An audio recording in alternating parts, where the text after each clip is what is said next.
All right, we're going to go ahead and get started. Welcome to How to Get Accepted by Cornell University. I'm Dan Lee. I'm here with Vitaly Borshan, and we're the co-founders and senior admissions consultants at Solomon Admissions Consulting. So Vitaly and I are both Georgetown Law graduates.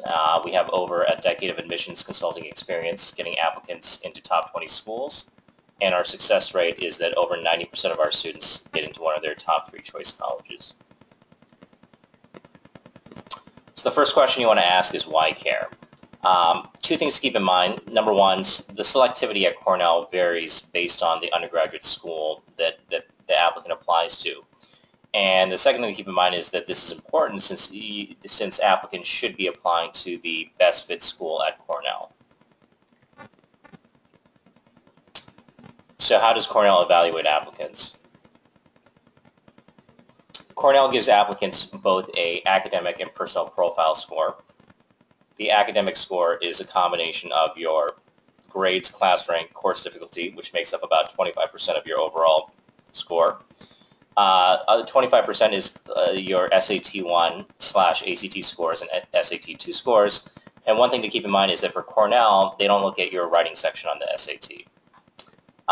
The other 50% of your profile at Cornell is the personal component, and that can be broken down into 25% composed of your personal statement, supplemental essays, and an addendum explaining any anomalies in your academic record.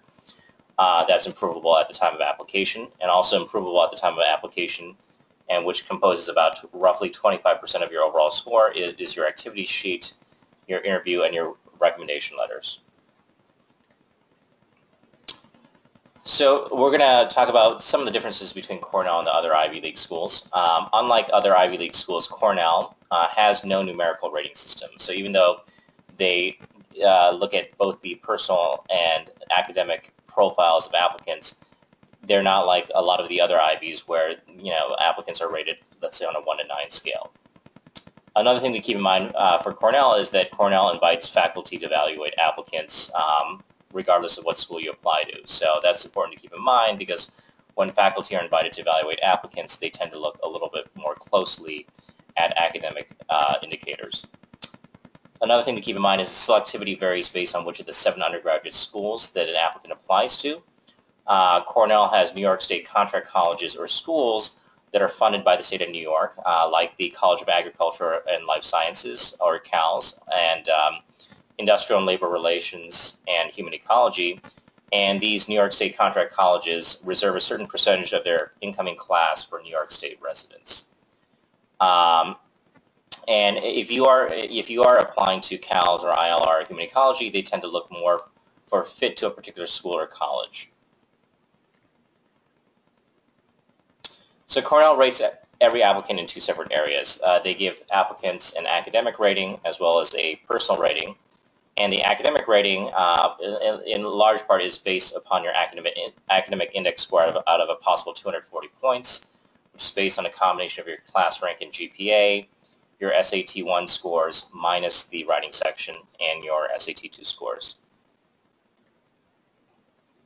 So someone who has the highest academic rating at Cornell would be an individual who is in the top 1 to 2% of his or her high school class, someone who's taken the most challenging course load of AP courses, someone who has SAT, ACT, and SAT2 scores typically in the 99th percentile, glowing letters of recommendation indicating that the student is the best out of applicants from the past several years from his or her high school, and the recommendation letters also show that this student has an intense level of learning, as evidenced both by academic research outside the classroom, typically with a college professor, and in many cases leading to publication in a journal. And they also look at your potential to be a leader in the academic field in the future. Someone who has a good academic rating at Cornell, but not necessarily the highest, would be an applicant who is in the top 5% of his or her high school class. This applicant has also taken the most challenging course load of AP courses. The applicant would have SAT and ACT and SAT2 scores above the 95th percentile. The applicant would have strong but unexceptional letters of recommendation. And in many cases, this applicant would be lacking the intense level of learning of students who are rated the highest academically, and they may have done some independent reading outside the classroom, but no published research with a college professor. And typically applicants who are rated on a good level, but not necessarily the highest, are driven to achieve more by competition than by true love of learning. Someone who has the highest personal rating at Cornell would be someone who is a specialist, who is the best in the country at one thing. So the examples of this would be someone who's a published author, someone who's an Intel STS finalist, which is the top 40 in the country, someone who's an Olympic medalist, someone who has soloed at Carnegie Hall, someone who has qualified for the U.S. Math Olympiad team, someone who has awards at the national level, or someone who has a patent pending, obviously without parental involvement. Someone who has a good personal rating at Cornell, but not necessarily the highest, would be more awards at the regional level, significant commitment at a high level to a few activities, examples of which would be student body president, all-state orchestra or band, captain of the varsity sports team, or nationally ranked debater. Well-rounded and involved, but not necessarily the most passionate about anything. And so that would be, a lot of students fall into this rubric, which would be the students who are the jack of all trades, who are well-rounded, but not necessarily the master of any one trade. So how does selectivity vary by school at Cornell? Cornell has 7 different schools or colleges. The endowed schools are the College of Arts and Sciences, the College of Engineering, the Hotel Administration School, and the College of Architecture, Art, and Planning.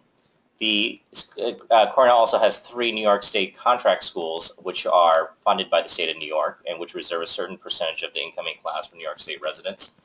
And these 3 schools are the College of Agriculture and Life Sciences, or CALS, College of Human Ecology, and the School of Industrial and Labor Relations, or ILR.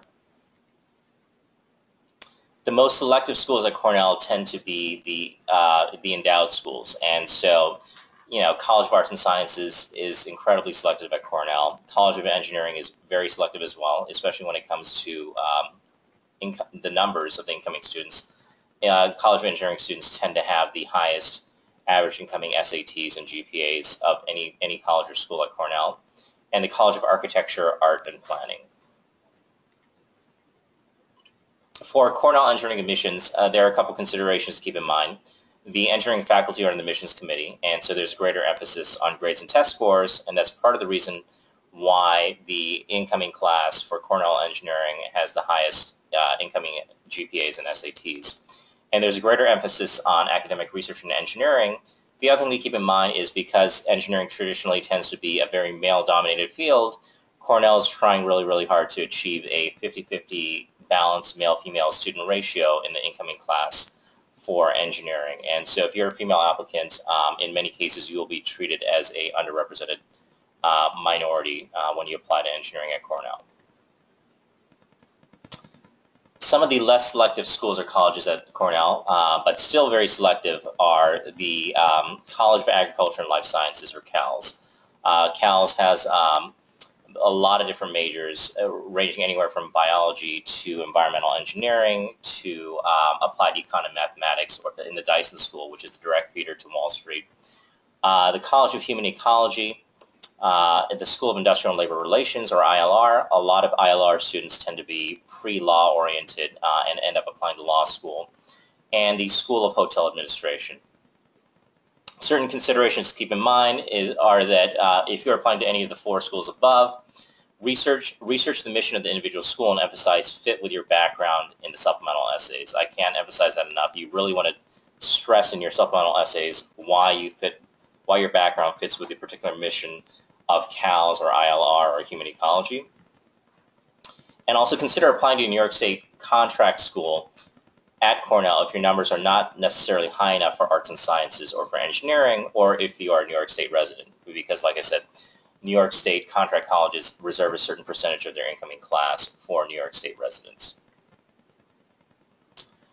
Let's talk a little bit about transferring internally between the different schools once you're admitted to Cornell.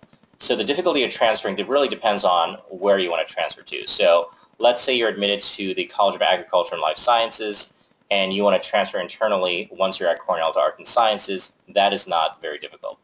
But let's say you're admitted to the College of Agriculture and Life Sciences, and you want to transfer internally to Cornell Engineering. That can be much more difficult.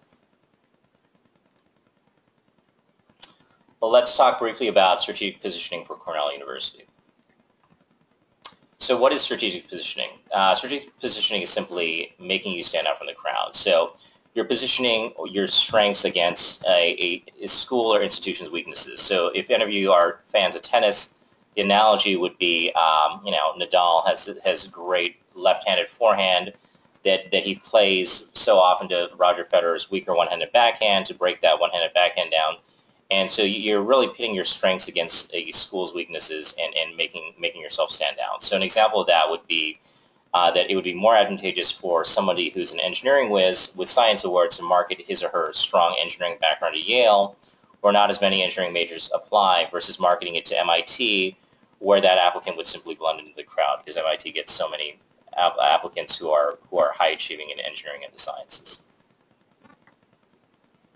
So an example would be a case study. An applicant with a good extracurricular activities in biology who wants to major in biology and eventually apply to medical school, but has numbers well below the median for Cornell Arts and Sciences. And remember, Cornell Arts and Sciences is one of the most selective, if not the most selective school at Cornell.